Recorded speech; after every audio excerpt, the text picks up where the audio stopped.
The United Nations building was surrounded by security. Soldiers stood at every entrance. Tanks were parked on the streets.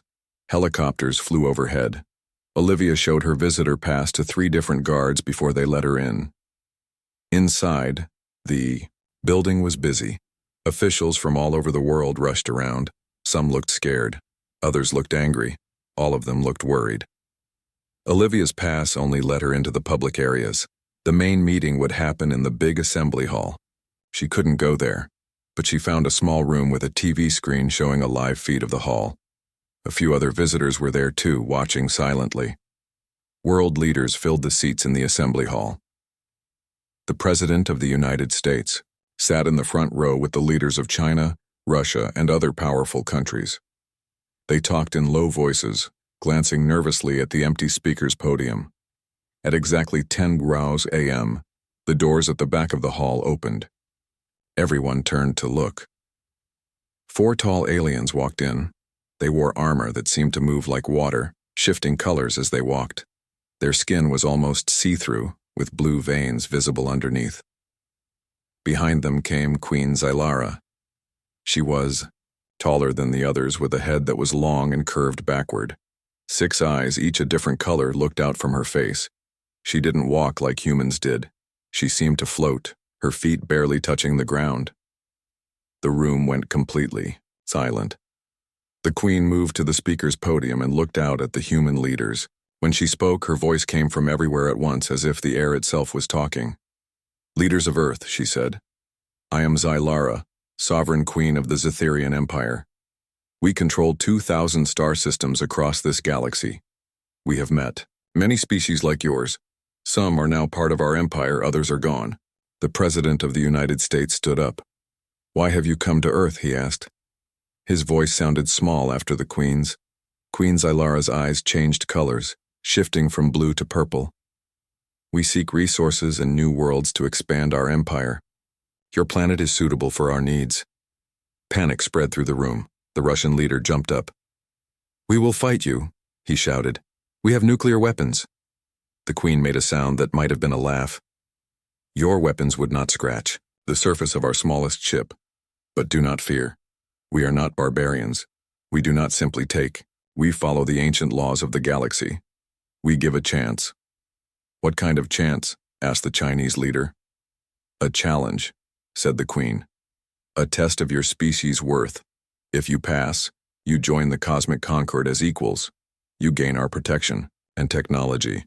If you fail, your world becomes a resource colony. You serve the Empire." The room erupted in angry shouts. The Queen waited for silence, then continued. "The test is simple. A war game. Your best military minds against ours. Not with real weapons, but with simulations. No one dies. But the stakes are real." The UN Secretary General spoke up. "And if we refuse this game?" Queen Zylara's eyes turned red. "Then you fail automatically. We take what we want. The choice is yours, but it is not really a choice." The world leaders looked at each other. They had no real options. After a brief discussion, they agreed to the Queen's terms. "Excellent," said Queen Zylara. "You have 1 week to prepare. Choose your best strategists. The simulation will take place outside your city of Washington, D.C. My generals will provide details." With that, she turned and left, her guards following behind her. The world leaders immediately began arguing about what to do. In the viewing room, Olivia sat frozen. The alien queen was exactly what she had expected, yet completely different. The way she moved, the way she spoke. It all reminded Olivia of ancient stories of gods and spirits. Olivia knew she had to be part of this somehow. The challenge was about strategy and war games. That was her area of expertise. Not modern warfare, but the principles of strategy hadn't changed in thousands of years. She left the UN building and found a quiet coffee shop nearby. There, she pulled out her phone and began making calls. She had contacts in the military and government. From her research work, it was a long shot, but she had to try. After hours of calls, she finally got through to someone who mattered. Colonel Susan Turner, who worked directly with General Diane Powell, America's top military strategist. "I need to be part of the team." Preparing for this challenge, Olivia told Colonel Turner, "I've studied war strategies from every culture and time period. I can help." "We're putting together a team of the best military minds in the world," Colonel Turner said. "No civilians." "That's a mistake," Olivia argued. "These aliens aren't just testing our military strength. They're testing our species. You need different perspectives." There was a long pause. Then Colonel Turner sighed. "I'll talk to General Powell, but don't get your hopes up." 3 days later, Olivia got the call. She was being brought on as a civilian consultant. She would not be part of the main strategy team, but she would be allowed to observe and offer input. The next day, she flew to Washington, D.C. A military car picked her up from the airport and took her to a secure facility outside the city. The building looked like a normal office from outside, but inside it was a high-tech command center. Screens covered the walls, showing maps, diagrams, and data. General Diane Powell met her at the door. The general was a tall woman with short, gray hair and sharp eyes. She didn't smile as she shook Olivia's hand. "Colonel Turner says you know something about strategy," she said. "I hope she's right. We need all the help we can get." Olivia nodded. "I've studied how humans have fought wars throughout history. The principles don't change, even if the weapons do." General Powell led her into a large room where about 30 people worked at computers. "This is the simulation team," she explained. "The aliens gave us access to their war game system so we could practice. It's like nothing we've ever seen before." On the main screen, a 3D map showed 2 armies facing each other. One was blue, representing Earth forces. The other was red, representing the aliens. As Olivia watched, the red forces moved in strange patterns, surrounding and destroying the blue forces. "We've run 50 simulations," General Powell said. "We've lost every time. Their tactics don't make sense to us. They don't follow any military logic we understand." Olivia stepped closer to the screen. She watched the red forces move, studying their patterns. Something looked familiar. "Can you replay the last simulation?" she asked. "But slow it down." General Powell nodded to a technician. The screen reset, and the battle played out again, slower this time. Olivia watched carefully. Then she saw it. "There," she said, pointing. "The way they move. It's not random. It's like water flowing around rocks. They don't try to break through strong points. They find the weak spots and flow through them." She turned to General Powell. "I've seen this before. In ancient Chinese texts about war. They called it being like water. And there's something else too. The way they surround our forces. It's like an old hunting technique used by tribes. In Africa, they don't attack all at once. They cut off small groups and take them out one by one." General Powell looked at her with new respect. "Can you help us counter these strategies?" "I can try," Olivia said. "But I need to see more. I need to understand how they think." For the next 3 days, Olivia worked with the simulation team. She watched hundreds of battles, taking notes on the alien tactics. Slowly, she began to see patterns. The aliens didn't fight like modern armies. They fought like ancient warriors, using principles that humans had forgotten. But the human strategists didn't always listen to her ideas. They trusted their modern military training more than Olivia's historical knowledge. General Powell tried to include her, but many of the others ignored her suggestions. Time was running out. The challenge was only 1 day away. That night, Olivia stayed late, reviewing everything she had learned. She felt they were missing something important, something about how the aliens thought about time and space. As she worked, a message came, through on all screens. It was from Queen Zilara. "Tomorrow, your species faces its greatest test," the alien queen said. "Prepare well. The future of your world depends on it." Olivia stared at the screen long after the message ended. Tomorrow would decide everything, and she still didn't feel ready. The blue sky over New York City changed in an instant. A bright light, brighter than the sun, streaked across the afternoon sky. People on the streets below stopped and looked up. Some took out their phones to record the strange sight. Others ran for cover. The light was a spaceship. It was huge, at least 3 times bigger than the tallest building in the city. The ship looked like a giant crystal, with sharp edges that caught the sunlight and broke it into 1,000 colors. It moved, slowly, making no sound as it flew over the buildings. News spread fast. Within minutes, everyone in the city knew about the alien ship. Police tried to keep people calm, but it was hard. Some people screamed and ran. Others stood still, unable to believe what they were seeing. The military responded quickly. Fighter jets flew toward the ship, weapons ready, but they kept their distance. No one wanted to start a fight with something so powerful. The crystal ship stopped moving when it reached Central Park. It hovered there, casting a huge shadow on the trees and lakes below. The bottom of the ship opened and a beam of light shot down to the ground. Inside the ship, Queen Zylara watched the humans with interest. She was not like any creature on Earth. She stood 9 feet tall, with skin so clear you could see blue veins underneath. 6 eyes, all different colors, blinked as she studied the screen showing the city below. "They are afraid," she said to her generals. Her voice was like music, rising and falling in strange patterns. "But they are also brave. Look how some stay to watch us." One of her generals, a warrior with metal plates covering his skin, nodded. "They are primitive, my queen. Their weapons are simple. Their cities are unprotected." Queen Zylara smiled, showing teeth that glowed with a soft blue light. "Do not judge them too quickly. We have seen many worlds, and the simplest creatures can surprise you." She touched a control panel with her long fingers. The screens changed to show different parts of the city. People running, soldiers taking positions, news reporters talking frantically into cameras. "This world has what we need," she said. "Resources, space, a sun that will burn for billions more years. But we must follow the ancient laws. We must give them a chance." The general did not look happy. "My queen, we have the power to take this world now.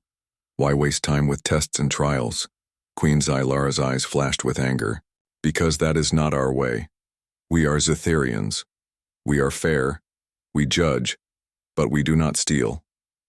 She turned away from him. "Prepare the translators. I will speak to them soon."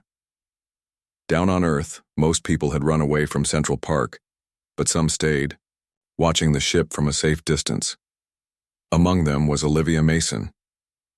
Olivia was 32 years old and worked at the Natural History Museum. She knew about ancient weapons and battle plans from all over the world. While others saw only danger in the ship above, she saw something else, a pattern, the way the ship moved, the way it positioned itself over the park. It reminded her of something she had read in an old book about war strategies. "They're not here to destroy," she whispered to herself. "They're here to test." A man standing next to her heard her words. "What do you mean?" he asked, his voice shaking with fear.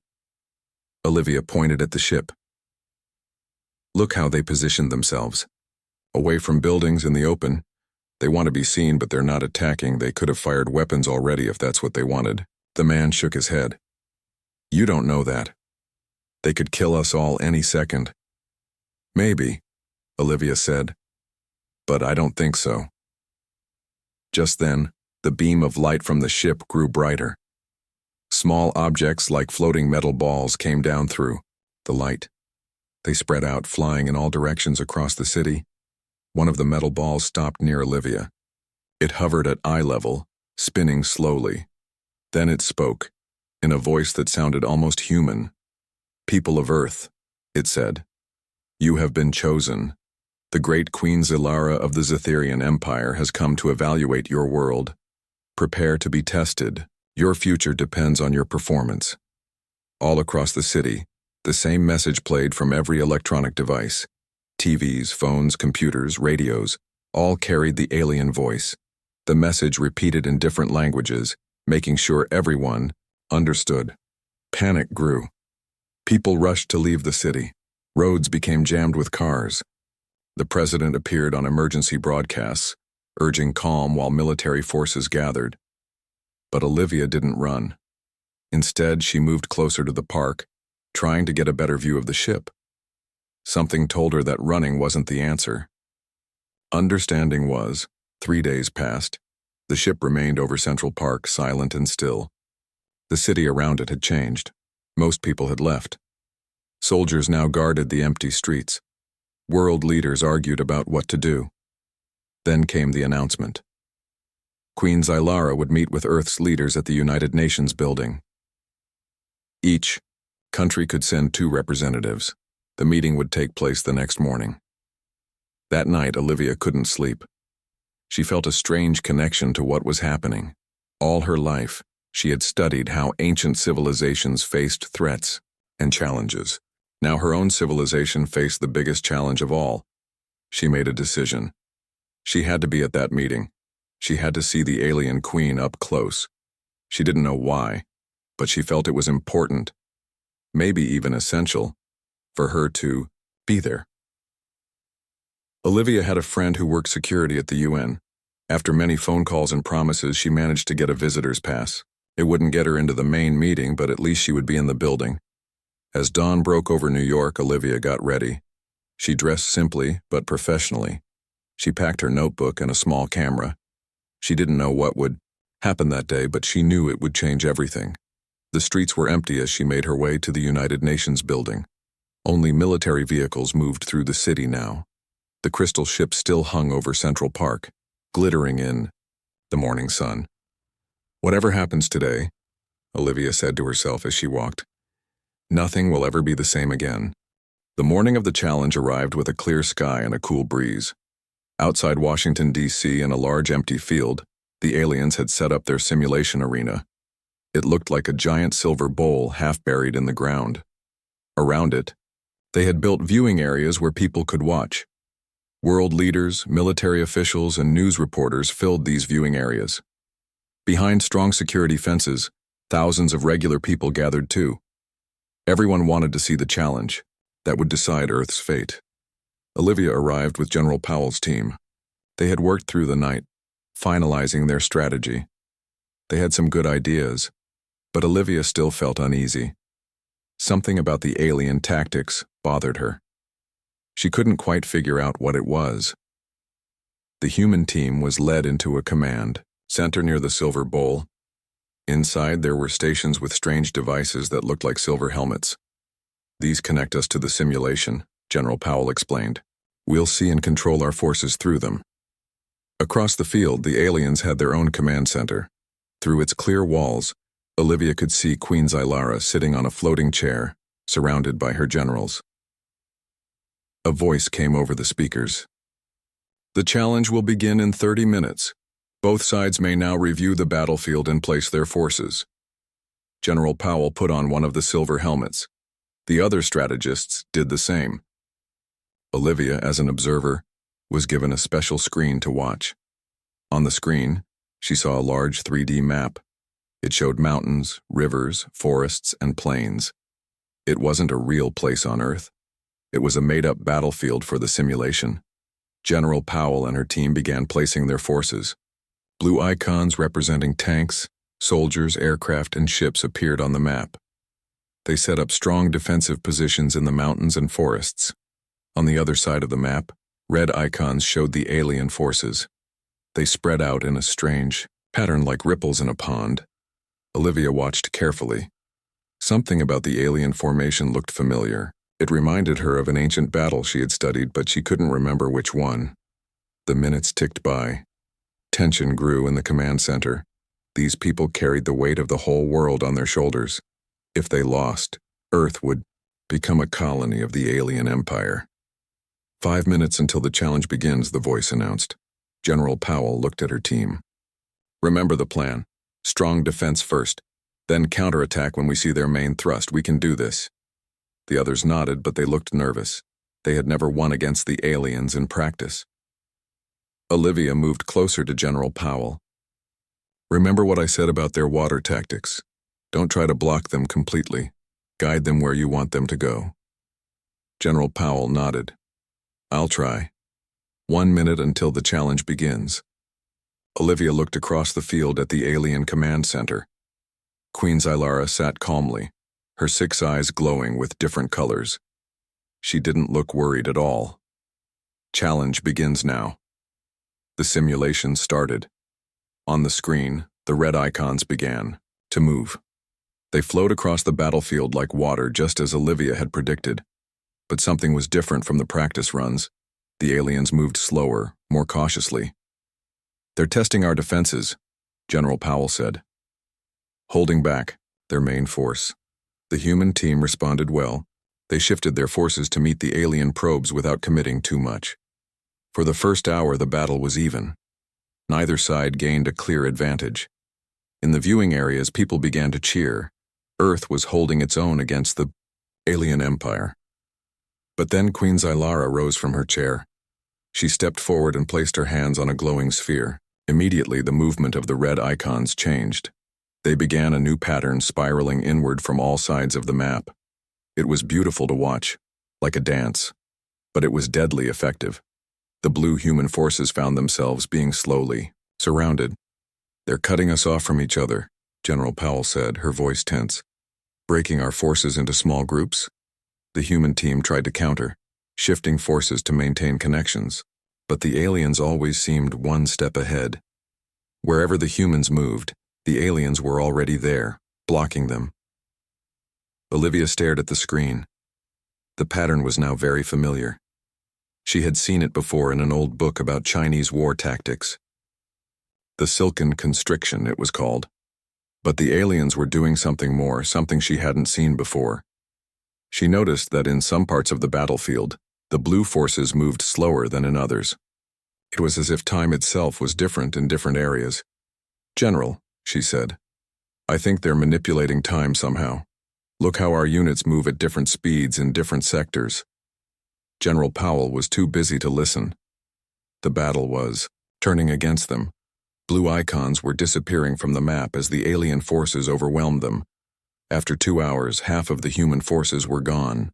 The aliens had lost only a quarter of theirs. At this rate, Earth would lose within another hour. In the viewing areas, people fell silent. The early hope was fading. World leaders whispered urgently to each other, wondering what would happen after defeat. Olivia couldn't stand it anymore. She had to do something. She moved from screen to screen, studying every part of the battlefield. And then she saw it. The key to the alien strategy. "They're creating time distortions," she said loudly. "That's why their tactics don't make sense to us. They're not just fighting in space, they're fighting in time too." A few of the junior officers looked at her, but most ignored her. General Powell was too focused on trying to save what was left of her forces. Olivia tried again. "General Powell, they're manipulating time on the battlefield. That's how they always know where we'll be. They can see our moves before we make them." This time, General Powell glanced at her. "What are you talking about? That's impossible." "Look, at Sector 7, Olivia pointed at a part of the map. "Our units there are moving at half speed compared to Sector 3. It's not a glitch. It's their strategy." General Powell looked where Olivia was pointing. Her eyes widened. "My God, you're right, but what can we do about it? We can't control time." Olivia thought fast. "Maybe we can't, but we can use it against them. If they're slowing time in some sectors, they must be using energy to do it. That creates a weakness." She pointed to another part of the map. "Pull all forces from the slow sectors. Let them have those areas.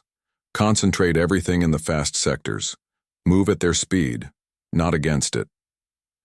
General Powell hesitated. It went against all conventional military thinking to abandon positions. But conventional thinking wasn't working.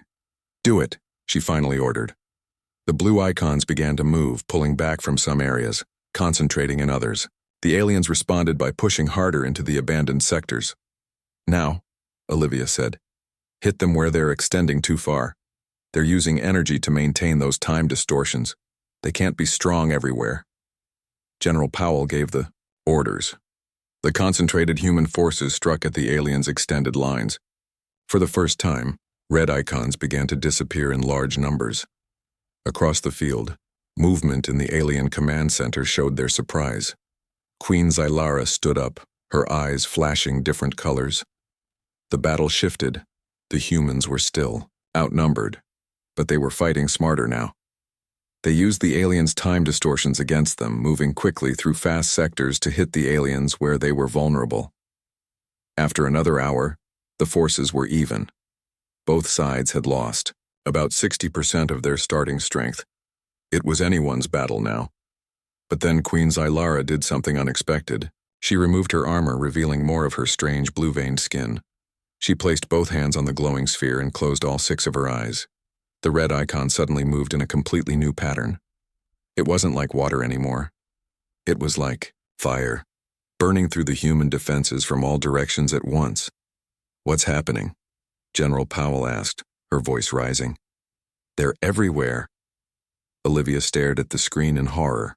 The aliens had changed tactics completely. Now they were attacking in ways that made no sense at all. Blue icons disappeared rapidly from the map. "It's the Queen," Olivia said. "She's controlling them directly now. She's not using any strategy. We can understand." Within minutes, the human forces were down to 20%. The aliens still had 40% of their strength. Defeat seemed certain. In the viewing areas, people began to cry. World leaders sat with heads bowed. Earth had fought well, but not well enough. Olivia felt sick. She had come so close to understanding the alien tactics. But in the end, the Queen had simply changed the rules of the game. As she watched the last human forces being surrounded, Olivia noticed something odd. The Queen's new tactics were powerful, but they created strange patterns on the battlefield, like gaps in the fabric of the simulation itself. "Those aren't just tactics," Olivia whispered to herself. "She's breaking the simulation. She's cheating." With a sudden clarity, Olivia knew what she had to do. It was crazy. It was against all the rules, but it might be Earth's only chance. She looked around the command center.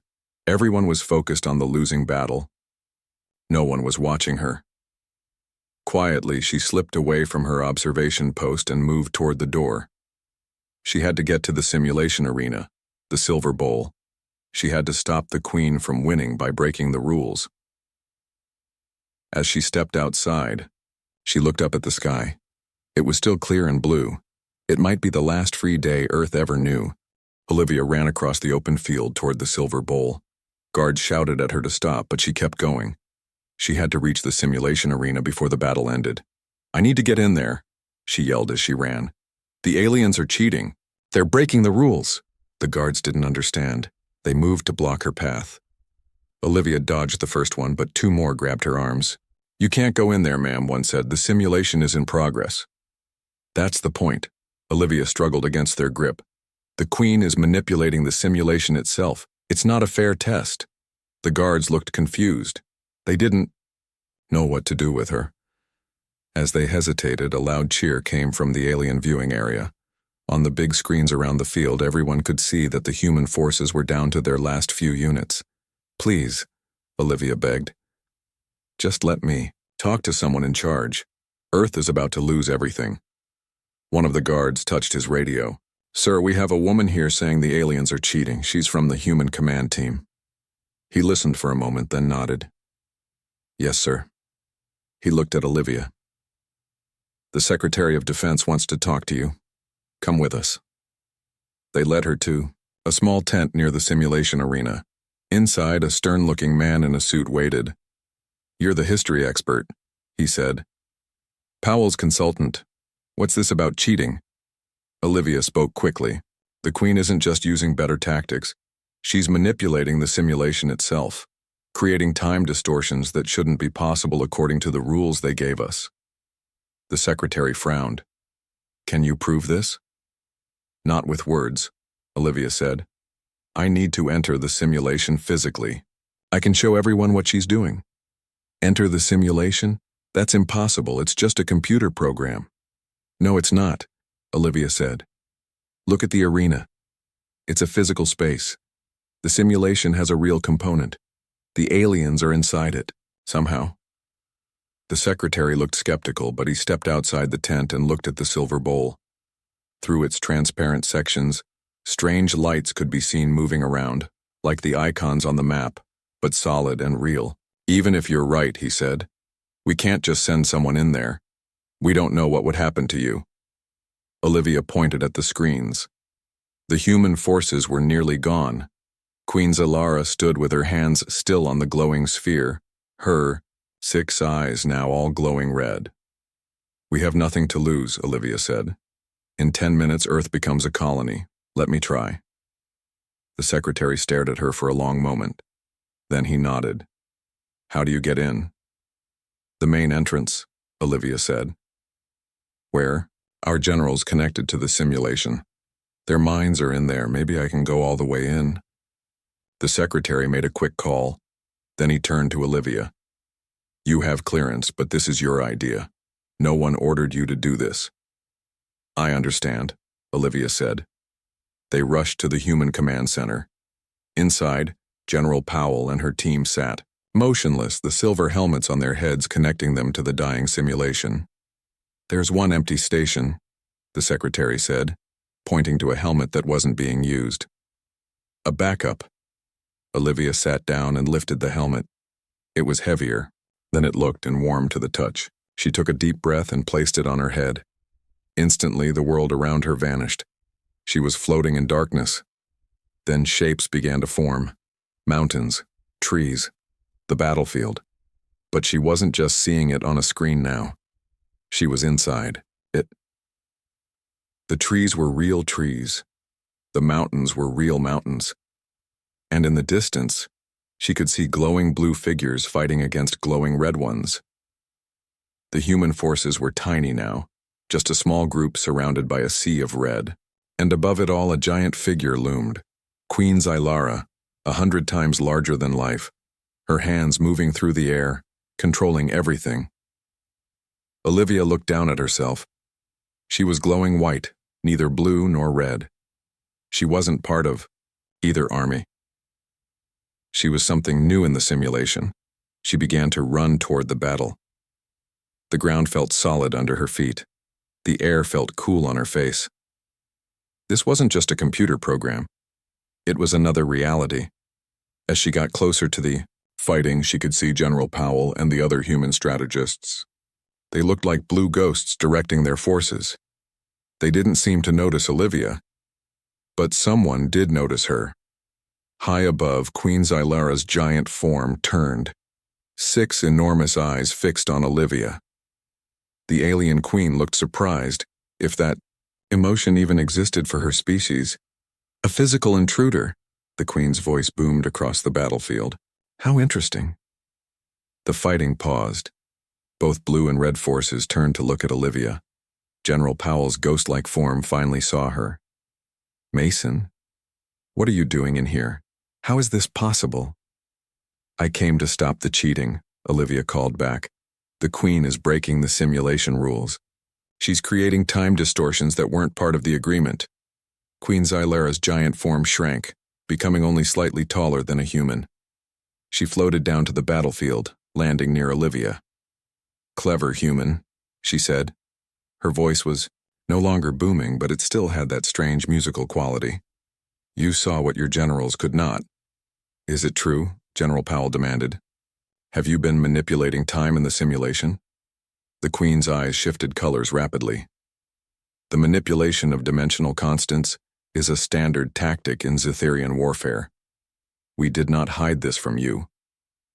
But you didn't explain it either, Olivia said. You knew humans don't understand how to fight in multiple time streams. It wasn't a fair test. The queen stepped closer to Olivia. She was even stranger up close. Her skin seemed to contain tiny galaxies, swirling beneath the surface. Fair? The queen asked. What is fair in war? In conquest? We gave you a chance to prove yourselves. You failed. We didn't fail, Olivia said. We never had a real chance. You set up a game we couldn't possibly win. The queen's eyes fixed on Olivia. And yet here you are, inside the simulation itself. No other species has ever done that before. General Powell moved closer. What does she mean? How did you get in here, Mason? I don't know, Olivia admitted. I just put on the helmet and came all the way in. Not just my mind. All of me. The queen made a gesture with her long fingers. The battlefield around them froze. The blue and red forces stopped moving. "I have paused the simulation," she said. "This is unexpected. In 17 conquests across the galaxy, no species has ever physically entered the evaluation simulation. The technology should not allow it." "Maybe your technology works differently with humans," Olivia suggested. "Maybe we're not what you expected." The Queen studied her for a long moment. "Perhaps, but it changes nothing. The challenge is nearly complete. Your forces are defeated." Olivia looked at the frozen battlefield. The tiny group of blue forces was surrounded by red. There was no way to win conventionally, but they weren't in a conventional situation anymore. "I challenge the results," Olivia said, on the grounds that the test was unfair. The Zetherians used abilities that humans don't possess and weren't informed about. "There is no appeal process," the Queen said. "The challenge is absolute." "Is it?" Olivia asked. "Or is that just another rule you made up to ensure you always win?" The Queen's eyes flashed red. "Be careful, human. You are inside our technology now. We could erase you with a thought." "But you won't," Olivia said, "because that would prove I'm right. You're not testing us fairly. You're just looking for an excuse to take our planet." General Powell stepped forward. "She's right. If you were truly testing our worth as a species, you would make it an equal contest." The Queen was silent for a moment. Then she spoke, her voice colder than before. "What do you propose, humans?" Olivia thought quickly. They couldn't win the current battle, but maybe they could change the game. "A new challenge," she said. "Not about military strength. Something that tests our real value as a species." "Such as?" the Queen asked. "Problem solving," Olivia suggested. "Creative thinking. The things that really matter for a species' survival." The Queen seemed to consider this. "And who would represent humanity in this new challenge? You?" Olivia nodded. "If necessary, yes." The Queen's eyes shifted to purple. "Interesting. A single human, challenging the collective wisdom of the Zetherian Empire." She paused. "Very well. I accept." General Powell grabbed Olivia's arm. "What are you doing? You can't put the fate of Earth on your shoulders alone." "I'm not," Olivia said quietly. "I'm changing the game. The Queen thinks she's still in control, but she's not. We're in a new situation now, one they've never faced before."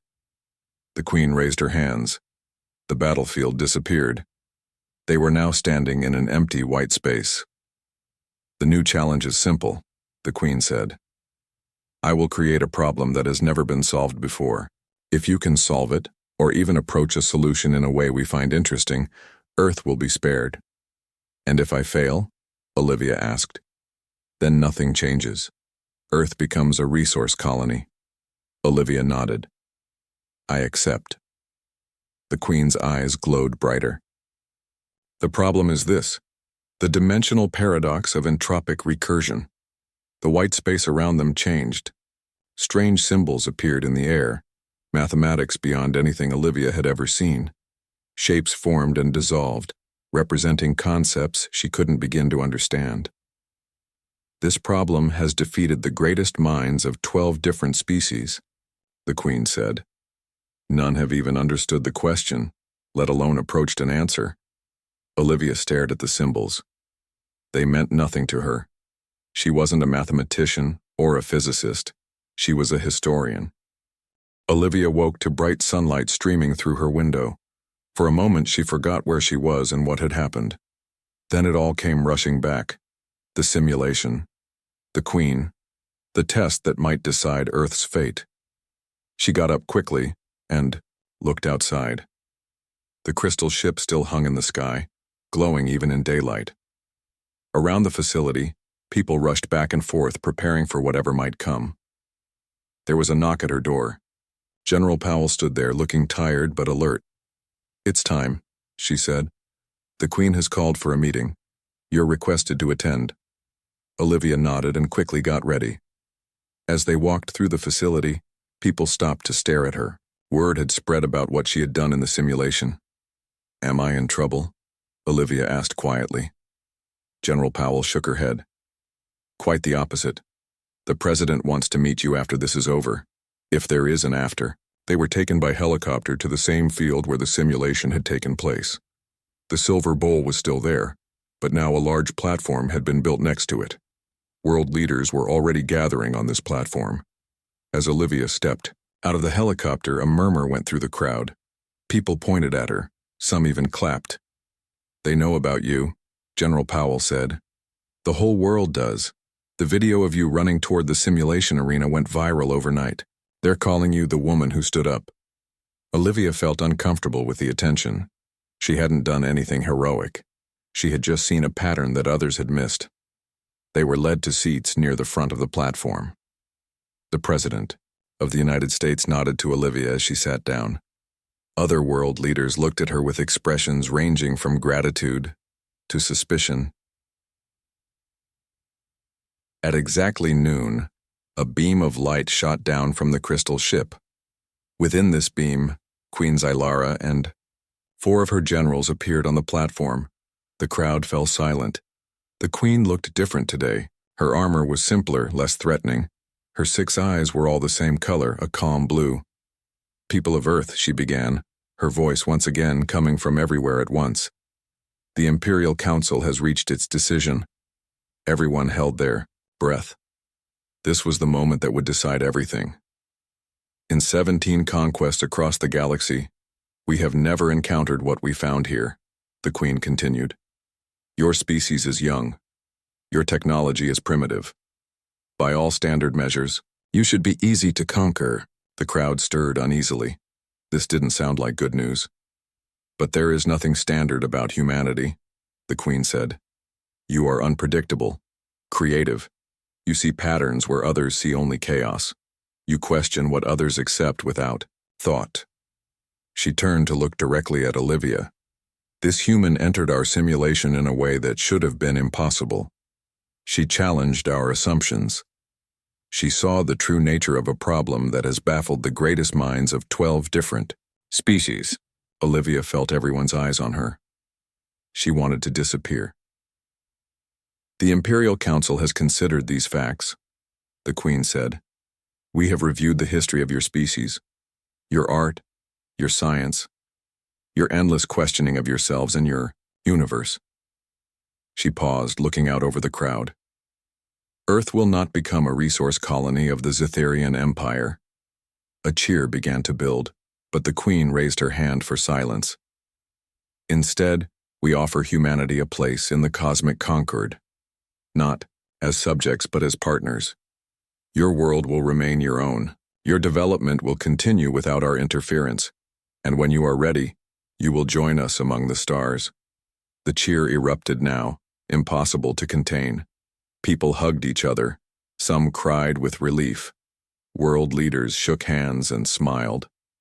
The Queen waited for the noise to subside before continuing. As a token of our respect, we offer a gift. She gestured, and one of her generals stepped forward holding a small crystal that glowed with inner light. This contains knowledge that will help your species advance, not weapons or conquest technologies, but healing, understanding, the beginnings of faster-than-light travel. Use it wisely. The general placed the crystal on a small table at the center of the platform. It pulsed with blue light, almost like a heartbeat. We will return in 100 of your years, the Queen said. By then, you should be ready to take your place among the spacefaring civilizations of this galaxy. She turned to face Olivia again. Olivia Mason, you will serve as Earth's first contact with the cosmic concord. Through you, we will communicate with humanity until formal relations are established. Olivia's mouth fell open.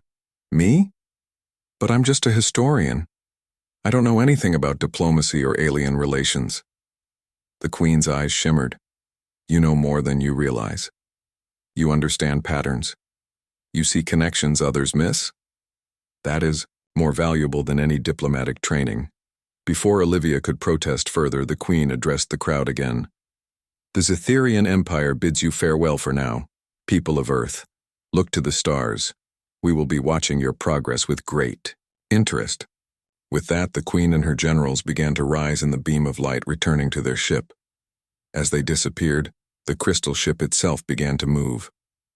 Slowly at first, then faster, it rose into the sky. Within moments, it was just a bright dot among the clouds. Then it was gone. The crowd erupted in celebration again. World leaders rushed to make statements to the press. Military officials looked relieved but confused about what to do next. General Powell turned to Olivia. "Well, congratulations, Madam Ambassador. Looks like you have a new job." Olivia shook her head in disbelief. "This can't be happening. I'm not qualified for this." "The Queen seems to think you are," General Powell said, "and after what I saw yesterday, I'm inclined to agree with her." The President approached them, surrounded by security. "Ms. Mason," he said, extending his hand. "America and the world owe you a debt we can never repay." Olivia shook his hand numbly. "I just did what anyone would do." "No," the President said firmly. "You did what no one else could do. You saw something in the aliens that the rest of us missed. You connected with them on a level we couldn't reach." He gestured to the crystal on the table. "And now we have this. The knowledge in that crystal could change everything for humanity." Scientists in protective gear were already carefully placing the crystal in a special container. They would study it for years, unlocking its secrets bit by bit. "What happens now?" Olivia asked. "Now," the President said, "you help us understand our new place in the galaxy. The Queen said they'll communicate through you. We need to be ready." Over the next few weeks, Olivia's life changed completely. She was given an office at the newly formed Department of Cosmic Relations. Scientists and officials came to her with questions about the Zetherians. She answered as best she could, but there was so much she didn't know. The crystal turned out to contain vast amounts of information.